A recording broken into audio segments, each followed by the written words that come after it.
Maris Racal sumailalim sa therapy matapos ang kontrobersya nila ni Anthony Jennings. Isa na namang artista ang naglakas loob na ibahagi ang kanyang pinagdaraanan pagdating sa mental health.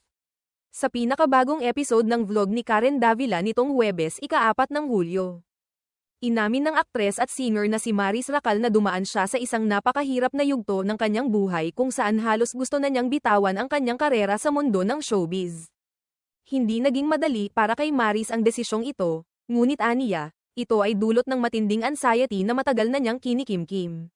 Bagamat sa panlabas ay tila maayos ang lahat, may mga bagay siyang hindi niya makontrol sa kanyang isipan na unti-unting naging pasanin sa kanya.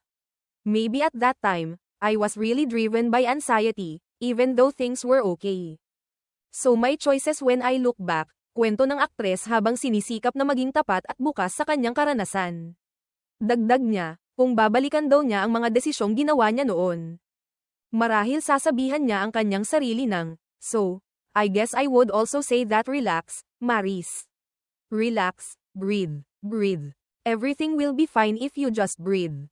Isiniwalat din ni Maris na siya ay kasalukuyang may therapist at psychiatrist na tumutulong sa kanya upang mas maintindihan ang kanyang nararamdaman. I have a therapist and I have a psychiatrist. I know kailangan nating mag-usap. Pero okay ako ngayon, Doc, pabirong sabi ng aktres. Na ikinatuwa naman ng kanyang taga-suporta dahil nagpapakita ito ng pagiging bukas niya sa usaping mental health. Pagpapatuloy pa niya, nagsimula raw siya sa therapy sessions. Na sinundan ng konsultasyon sa psychiatrist hanggang sa bigyan siya ng kaukulang gamot. Pero nung mga time na kailangan ko siya, magkausap kami. Started with therapy and then psychiatrist. And then medication. It really helps. I really believe in it, aniya.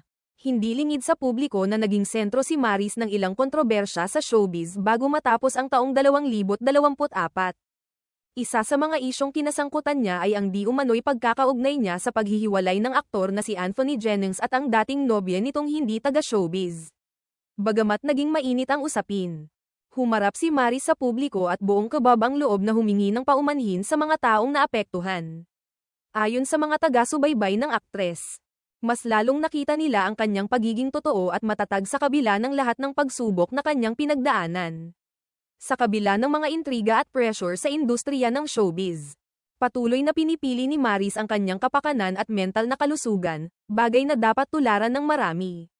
Sa kanyang pagbabahagi, umaasa si Maris na mas marami pang kabataan, lalo na sa industriya ng aliwan, ang magkakaroon ng lakas ng loob na aminin ang kanilang pinagdaraanan at humingi ng propesyonal na tulong kung kinakailangan. Aniya, hindi ito senyales ng kahinaan kundi ng katapangan.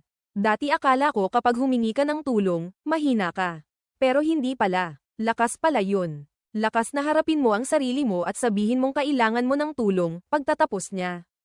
Maituturing na isang mahalagang hakbang ang ginawang ito ni Maris sa pagbibigay liwanag sa usaping mental health, lalo na sa isang industriyang bihirang pag-usapan ang ganitong mga issue.